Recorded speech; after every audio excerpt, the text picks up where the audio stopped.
Alors, bonjour les amis.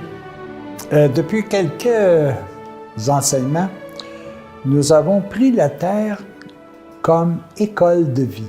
La Terre, elle est beaucoup plus large. La Terre, c'est l'univers. L'univers nous sert, en quelque sorte, à comprendre notre mécanisme divin, notre mécanisme spirituel, comme notre mécanisme matériel. On discutait tout à l'heure à l'extérieur, si vous voulez, de cette rencontre, comment tout ce qui est autour de nous nous sert véritablement à comprendre et à mieux comprendre même ce qui est invisible à l'intérieur de nous. Et l'abbé Laurent Gagnon, dans un texte qu'il a écrit dans l'Évangile de l'an 2000, nous parle notamment d'un exemple qui est extraordinaire et qui s'intitule « Le soleil ». Je vais prendre le temps de vous lire ce texte et par la suite, je vais revenir avec quelques explications. Écoutez bien. Au soir du jeudi saint, j'ai donné à mes apôtres un commandement nouveau. Aimez-vous comme je vous ai aimé. Essayez d'en comprendre la nature et l'élévation. Celui qui aime sans retour aime à la façon de Dieu, il aime comme Dieu aime. Exemple. Le soleil brille sur tous les êtres et ne leur demande jamais rien en retour. Il communique la vie à toutes les plantes que vous semez et il n'exige rien de votre part. Il vous éclaire tout le jour pour que vous vaquiez à vos occupations quotidiennes. C'est par lui que s'évapore l'eau des océans que vous recevez sous forme de pluie vivifiante pour les hommes, les animaux et les plantes. C'est à cause du soleil qu'il y a les sources et les rivières qui irriguent vos champs.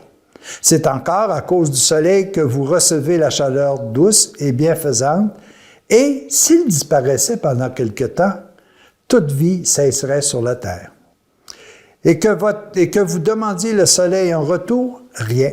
Et que vous demande le soleil en retour, rien. Il donne, il donne, il donne sans arrêt. Le soleil est l'image du Père Céleste qui répand sans cesse son amour sur tous les êtres créés. J'ai le goût de refaire cette phrase-là et de vous dire, le soleil, c'est l'image de l'amour qui répand sans cesse ce qu'elle est sur tout ce qui a été créé. C'est l'amour du Père qui a fait les immenses créations, celles que vous voyez et celles encore plus nombreuses que vous ne voyez pas. Même l'amour infini du Père qui s'est penché sur vous, vous créant à son image et vous communiquant sa vie, afin qu'un jour vous puissiez revenir à lui revêtu d'une beauté parfaite. C'est pour cela qu'il a lancé à toutes les créatures intelligentes de son grand univers une proclamation presque incompréhensible pour vous. Soyez parfaits comme le Père Céleste ou comme l'amour est parfait. Comme le Père, le chrétien parfait donne sans cesse. Il répand la joie, l'amour et la lumière de la vérité sur toutes les créatures qui l'entourent. Son amour réchauffe les âmes froides. Sa lumière jaillit dans les ténèbres de l'esprit. Sa miséricorde se penche sur toutes les misères, sur toutes les détresses. J'ai passé sur la terre en messager de l'amour infini du Père. J'ai passé en faisant le bien, en illuminant les âmes avec la lumière de la vérité, en leur communiquant la vie d'amour du Père. Je leur ai donné la plus grande preuve d'amour, j'ai donné ma vie pour elles. Vous aussi, répandez sans cesse votre amour sur toutes les âmes. Donnez peu à peu votre vie pour elles, afin qu'elles aient la vie éternelle. En donnant votre vie, vous la sauverez pour l'éternité. Alors, les amis, c'est quand même extraordinaire de voir que l'on a tout près de nous quelque chose qui peut nous servir à comprendre ce qui existe dans notre invisible. Le soleil. Aujourd'hui, le soleil, je le vois. Il est clair, on le voit, on est capable de le percevoir avec nos sens. Hier, c'était beaucoup plus sombre. Il y avait des nuages. On ne voyait pas le soleil, mais il éclairait quand même. Il dégageait une certaine chaleur. Est-ce que le soleil était là quand même? Oui.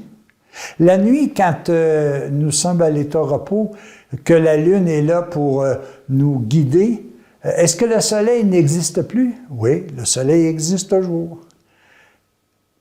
Ça me fait penser à quelque chose.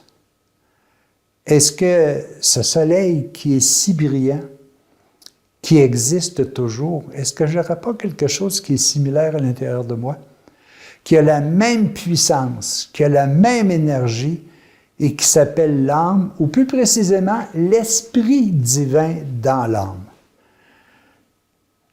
L'Esprit divin dans l'âme est immensément plus puissant que le soleil. Mais à l'occasion, ça nous arrive d'avoir des nuages, puis même pas de penser que cet Esprit divin est à l'intérieur de nous. De temps en temps, il nous arrive un éclair et on est tout heureux, on est joyeux, on est amoureux de la vie. Et là, tiens, on vient de voir apparaître le soleil, le diamant qui brille à l'intérieur de nous. Oui, les amis, vous savez, même un exemple qui est purement extérieur, qui est de toute existence, le soleil. Quand est-ce que le soleil m'a demandé de dire « Écoute, tu ferais-tu quelque chose pour moi? » Est-ce que le soleil m'a demandé de dire « Écoute, je vais te donner un petit peu de chaleur, ou je vais te donner un petit peu de pluie, ou je vais te donner un petit peu de repos, mais en autant que tu me ramènes ça? » Non, jamais. Et ça, il le fait autant que pour le règne matériel, que ce soit végétal, minéral, que ce soit humain, comme chacun de nous. Il fait ça gratuitement. Le soleil, c'est l'amour qui m'habite. Mais l'amour qui m'habite est nettement supérieur à la puissance du soleil. Et pourtant, on a de la misère à s'approcher du soleil. Alors, les amis, qu'est-ce qui arriverait si on n'avait pas de soleil? Tout serait terminé. Et qu'est-ce qui arriverait, même si on n'en a pas conscience, que l'Esprit divin en nous n'était pas là? Nous ne serions tout simplement absents. Et même lorsque j'aurais quitté la matière, lorsque, au dernier instant de ma vie terrestre, je vais voir ressortir de moi cette énergie, cette puissance qui ressemble à un soleil et qui s'en va vers un monde meilleur. Oui, les amis, réfléchissez au soleil. Et dites-vous que le soleil, c'est une faible partie de l'existence véritablement de l'Esprit divin qui vous habite. Bonne réflexion. Puis je vous invite à regarder dans l'Évangile de l'an 2000, à la page 166. Revérifiez ce texte. Approfondissez-le. Il en va de votre éclair. Il en va de votre connaissance. À tous et à chacun, à la prochaine.